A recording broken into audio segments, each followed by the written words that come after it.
Hello and good morning. आज हम लोग जीएसटी से रिलेटेड जर्नल एंट्री करना सीखेंगे। तो इसके पहले एक दो बात को समझ लेते हैं हम लोग। जैसे कि गुड्स को परचेज करते समय जो जीएसटी का अमाउंट पे किया जाता है उसे इनपुट जीएसटी कहते हैं, और गुड्स को बेचते समय जो जीएसटी का अमाउंट कस्टमर से वसूल किया जाता है उसे आउटपुट जीएसटी कहते हैं। और दूसरी बात, अगर एक ही स्टेट के अंदर ट्रांजेक्शन हो रहा है, खरीदना बेचना सब स्टेट के अंदर ही हो रहा है।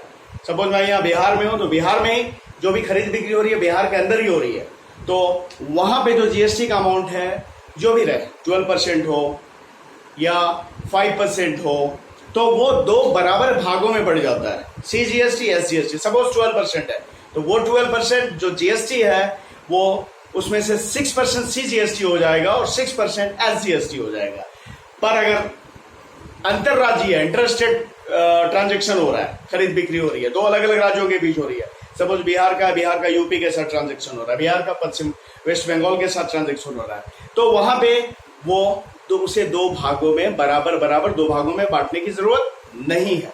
तो यहाँ पे हम लोग पहले इंट्रा स्टेट यानी एक ही राज्य के अंदर जो ट्रांजेक्शन हो तो उसमें जीएसटी कैसे दिखाते हैं उसको देखते हैं। उसके बाद हम लोग इंटर स्टेट वाला देखेंगे। तो देखते हैं हम लोग, पहले कुछ सवाल लेते हैं। जैसे सपोज एक सवाल है, परचेज गुड्स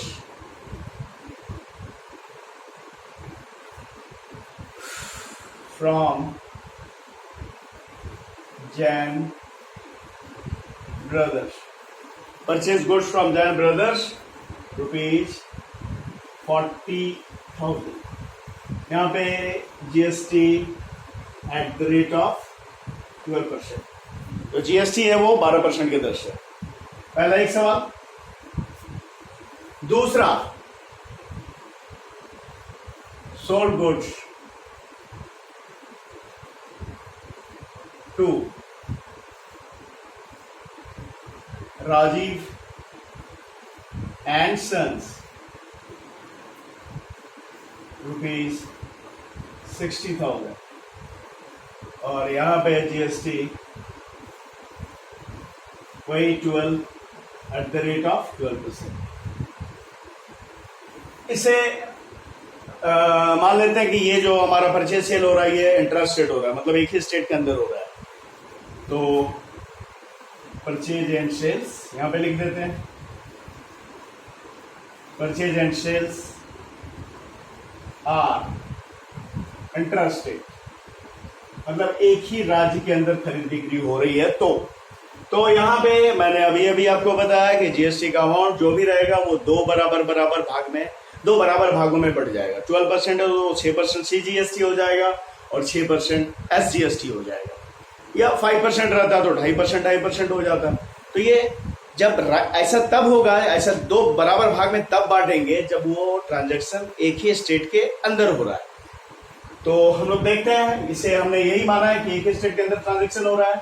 तो भाई सबसे पहले ये जो 40,000 का है इसका वर्किंग नोट कर लेते हैं। 40,000 का बराबर करना है तो 6%, ये हो गया 2,400, और इतना ही सीजीएसटी होगा और इतना ही एसजीएसटी होगा। ठीक है, तो ये हो गया सीजीएसटी, और फिर हो गया 40,000 का 6%, 2,400 रुपए, 2,400 एसजीएसटी। और दूसरे सवाल, दूसरा नंबर का देख लेते हैं। दूसरे का 60,000 है, उसका 6% 3,600, ये CGST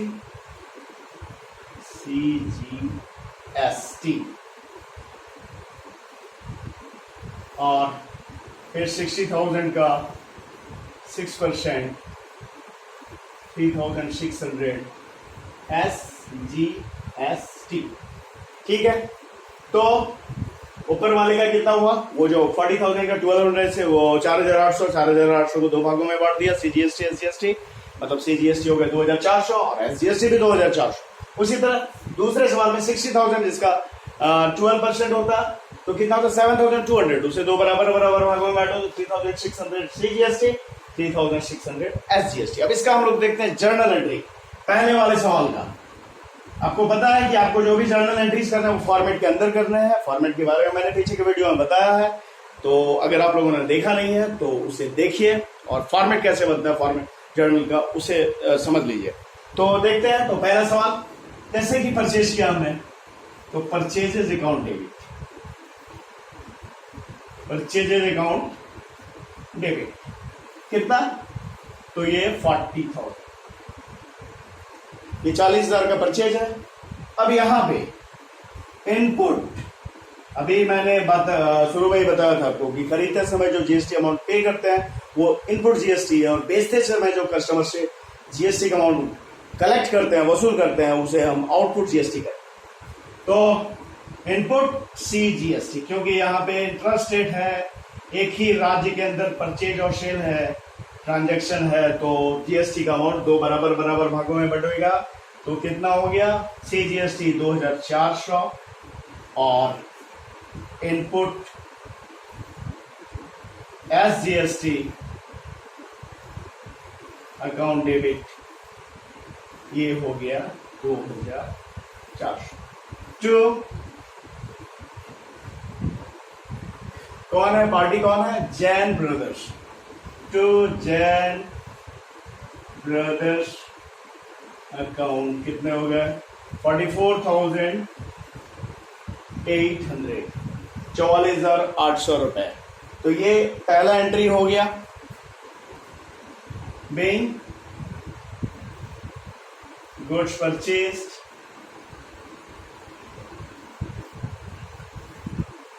from Jain Brothers, Jain ही है ना, हाँ, Jain brothers, rate of GST, GST 12%। ठीक है, ये स्टेट के अंदर है, परचेज कर रहे हैं हम, तो जीएसटी का अमाउंट दो बराबर बराबर भागों में बांट दिया जाए। तो ये पहले सवाल का एंट्री हो गया, परचेजेज अकाउंट डेबिट, कितने का खरीदा, 40,000 का, उसमें जीएसटी है 12%, वो 12% दो बराबर बराबर भागों में बट गया, दो बराबर भागों में बट गया, 6%, तो 6% हो गया उससे सी जीएसटी। तो 6% 40,000 का 2,400 और 6% एस जीएसटी वो भी 2,400। इस तरह से टू जैन ब्रदर्स हो गए 44,800। अब दूसरा सेल्स वाला देखते हैं।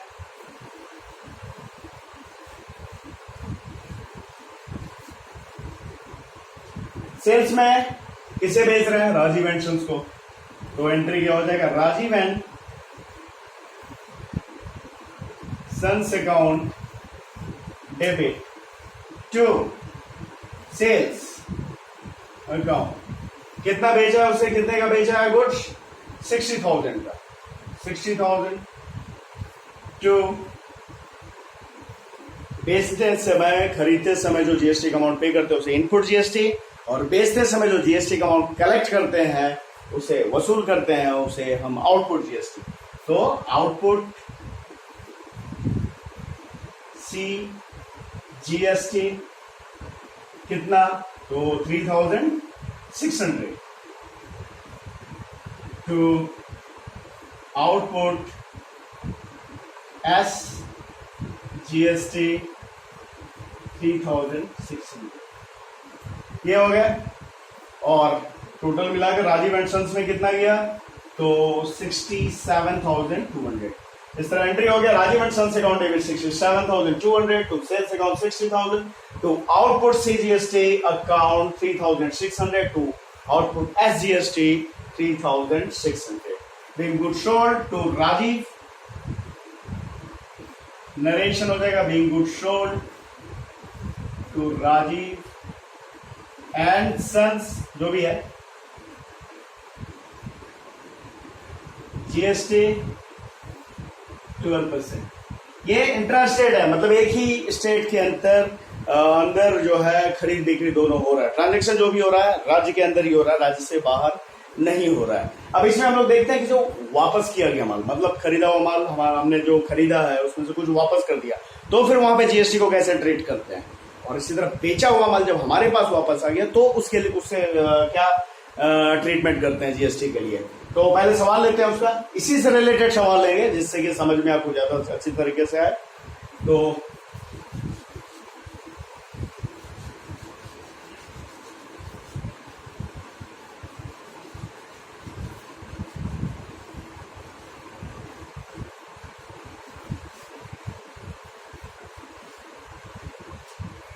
अब सपोज ले लेते हैं सवाल कि खरीदा था हमने किससे, जैन ब्रदर से। तो गुड्स रिटर्न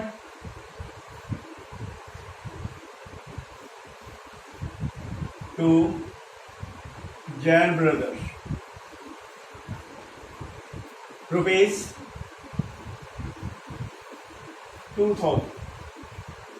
जीएसटी वही है क्योंकि उसी से रिलेटेड सवाल है, उसी जो उससे 40,000 का जो गुड्स परचेज किया गया था उसमें से 2,000 का वापस किया। जीएसटी लिख देता हूं यहां पे 12%, और राजीव एंड सन्स ने हमें वापस किया गुड्स रिटर्न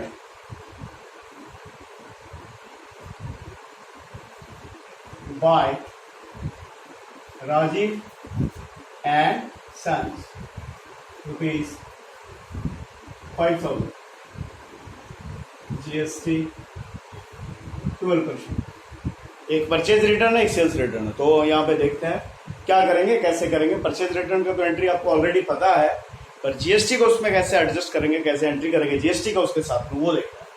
तो पहले वाले सवाल का भाई 2000 का 12%, तो 2000 का 12% होता है 2400, 240। 2000 का 12% 240। तो देख लेते हैं इसे कैलकुलेशन, मैं यहाँ पे आपको दिखा देता हूँ। 2000 का तो उसे 6% में बांटेंगे ना, तो 2000 का 6% 120, और फिर ये हो गया CGST, और इसी तरह 2000 का 6% 120, ये हो गया SGST। ये तो उसका क्या एंट्री होगा, तो हमने माल वापस किया है, माल वापस किया तो पार्टी को डेबिट करेंगे। जैन ब्रदर्स अकाउंट डेबिट, ये पहले वाले सवाल का एंट्री इसका। Jain brothers account debit 2000, sorry amount नहीं लिखते हैं क्योंकि इसमें तो जीएसटी का अमाउंट भी जोड़ा जाएगा। Jain brothers account debit to purchase return account, पहले नीचे लिख देते हैं, उसके बाद फाइनल अमाउंट जो होगा यहाँ पे डेबिट कर देंगे। परचेज रिटर्न कितने का किया है, गुड्स वापस किया कितने का, उसे 2000 का। टू इनपुट किया था हमने, जो खरीदते इसमें जो जीएसटी दिया था उसे, जो इनपुट था उसे हमने क्रेडिट किया। तो इनपुट CGST जितने का वापस किया गया उतने के हिस्से का क्रेडिट किया जा रहा है। तो 2000 रुपए का वापस किया गया तो 2000 के हिस्से का इनपुट CGST कितना हुआ, 120। टू इनपुट SGST 120, इस तरह से हो गया 2240, 2240 के वापस किए गए। तो being goods return to Jain brothers, ये एंट्री हो गया। अब हम लोग सेल्स रिटर्न वाला इसका देखते हैं।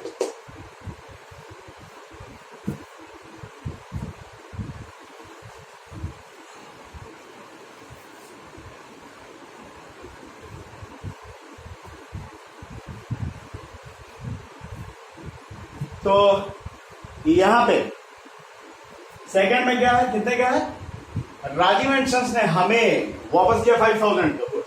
तो भाई इसका 12% जीएसटी बनता है, पर वो 12% चूंकि इंटरेस्टेड है इसलिए वो 6% करके CGST और SGST के बीच बढ़ जाएगा। तो हो गया 2 नंबर का वर्किंग नोट है।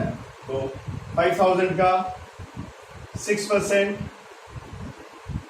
300, ये CGST, और 5,000 का 6%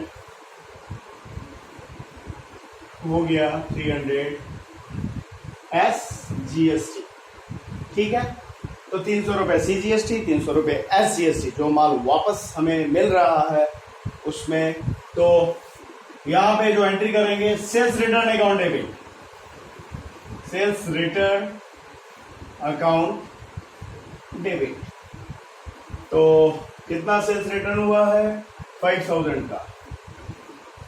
और यहां पे करेंगे आउटपुट CGST अकाउंट डेबिट 300 और आउटपुट SGST अकाउंट डेबिट 300। जो किससे वापस आ रहा है माल? तो Rajiv and sons, to Rajiv and sons account 5,600।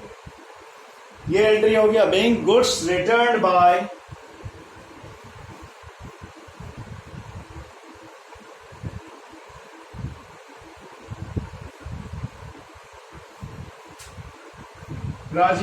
Rajiv ने हमें माल वापस किया।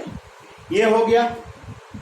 अब इसके बाद हम लोग देखते हैं, अगर इंटर स्टेट परचेज सेल हो रहा है, यानी दो अलग अलग राज्यों के बीच में ट्रांजैक्शन हो रहा है, खरीदना बेचना हो रहा है गुड्स का, तो वहां पे कैसे हम लोग एंट्री करेंगे जीएसटी के लिए?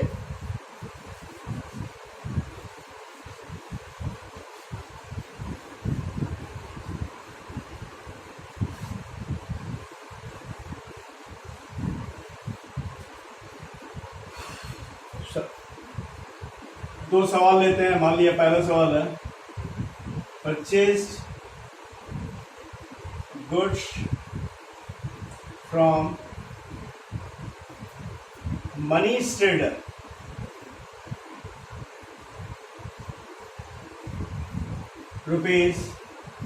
₹70,000, GST 12%। एक ये सवाल। दूसरा, sold goods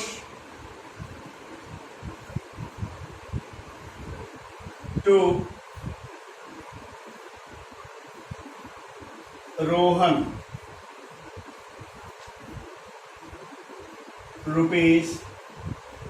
₹90,000। Purchase goods from Manish Trader ₹70,000, GST 12%, sold goods to Rohan ₹90,000, GST 12%। अब जब इंटर स्टेट हो रहा है दो अलग अलग राज्यों के बीच में, तो यहाँ पे CGST SGST नहीं, पूरा का पूरा 12% है तो 12% IGST हो जाएगा वो, है ना। उसे दो बराबर भागों में बांटने की जरूरत नहीं है कि CGST आधा और SGST आधा, ऐसा करने की जरूरत नहीं है। जब दो अलग अलग स्टेट के बीच में जब इंटर स्टेट ट्रांजेक्शन हो रहा है तो सारा का सारा IGST होगा। और आपको पता ही है, खरीदते समय जो पे करते हैं उसे इनपुट, और बेचते समय जो कस्टमर से वसूल किया जाता है वो आउटपुट।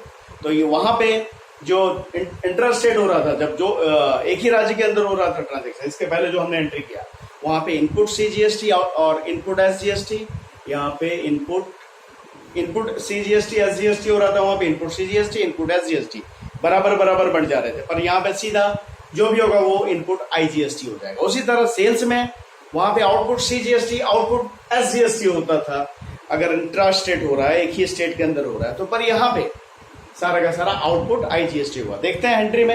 एंट्री इसके पहले भी हम लोगों ने देखा जो कि इंट्रा स्टेट था, अब ये इंटर स्टेट है जहां पे ये दो अलग अलग राज्यों के बीच, दो अलग अलग स्टेट के बीच में ट्रांजेक्शन हो रहा है। तो यहाँ पे सीधा 70,000 का पहला का देख लेते हैं, आसान है। 70,000 का 12%, 0000 8,004, ये IGST हो गया। और दूसरा सेकंड 90,000 का 12%,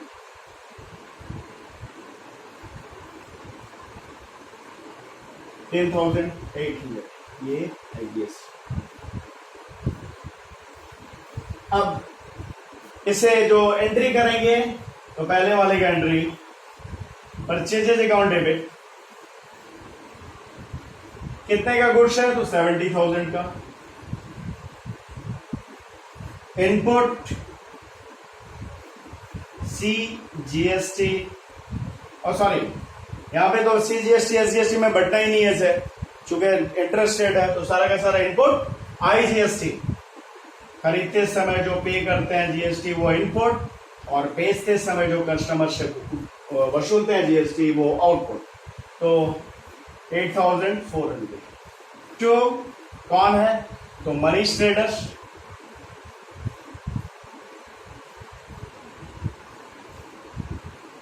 $78,400।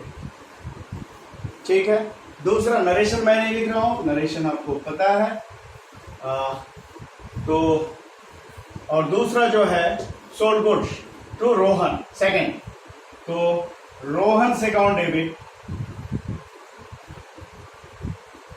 टू सेल्स अकाउंट, कितने का बेचा है उसे? 90,000, 90,000 का।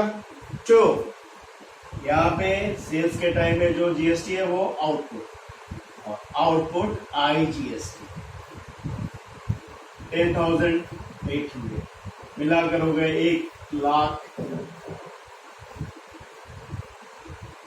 1,08,000 रुपए। 1,08,000। तो ये बेचते समय हो गया।